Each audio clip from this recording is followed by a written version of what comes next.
She didn't even hesitate, didn't flinch, didn't blink, just pointed at the door and screamed, "Get out! And don't come back!" So I did. I didn't cry, didn't beg. I walked upstairs, packed 2 bags, left my keys on the counter, and walked out of the house I helped pay for since I was 19. The silence in my exit was louder than her scream. She thought it was a win.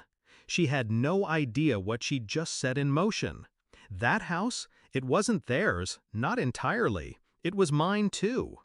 The only reason they weren't drowning in foreclosure after Dad's job loss was because I stepped in. Quietly, without question. I picked up the mortgage payments. I never asked for thanks, just peace.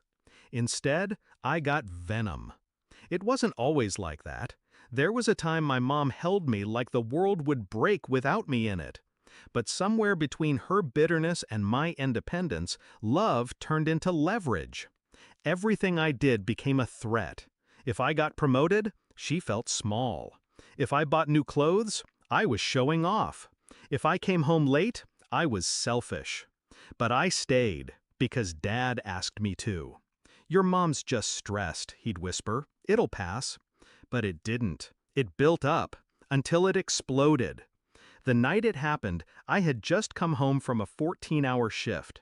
Mom was waiting in the kitchen, arms crossed, eyes sharp. "You think you can treat this house like a hotel?" I blinked.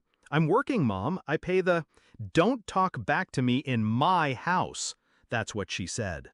My house. Those words stuck. That wasn't a fight. That was a declaration. And when I didn't bow, she screamed those final words, "Get out and don't come back." So I did. For weeks, I lived out of a friend's guest room.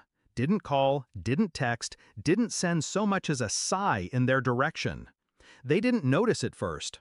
They were too busy basking in their peace. Until the second mortgage payment missed. Then the third. Then Dad called. He didn't yell, didn't ask how I was. Just this. "Why did you stop paying the mortgage?" My lips curled. "You really want to know?" I asked. "Yeah, because the woman who lives there screamed that it was her house. So I figured she could finally start paying for it." Silence. Then the line went dead. He tried again the next day, and the next. I didn't answer, but I watched. Saw the house pop up in pre-foreclosure listings. Watched the late fees pile on. I knew the accounts inside out. I'd been managing them for years. They didn't have the savings to cover 3 months, let alone 6. They didn't know that I was listed as a co-owner on the title. Dad had added me when I started helping, just to make it legal. I was 24 then. Now I was 28, and I had rights. So I made a call to the bank, filed the paperwork to trigger my withdrawal from the mortgage, which meant one thing. They were on their own now.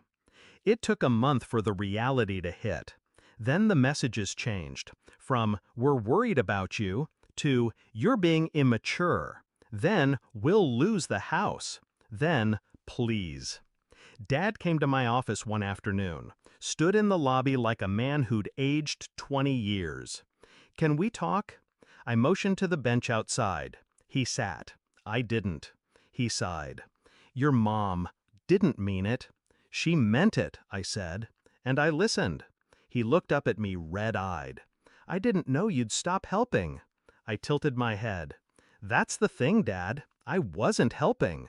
I was holding the foundation of that house together, quietly, while she chipped away at me, screamed me out, and you stood there and let her."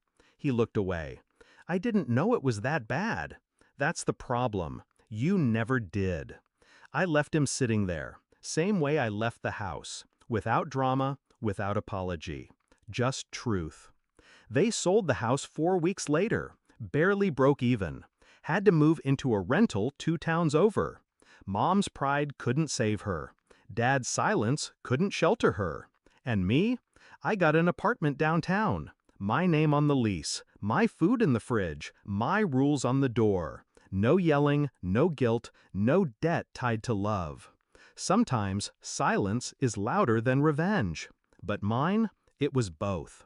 It wasn't about money, it was about worth. About showing them, finally, what it costs to underestimate the one person keeping their world from collapsing. I don't regret it. I didn't destroy them. I just stopped saving them. And that was enough.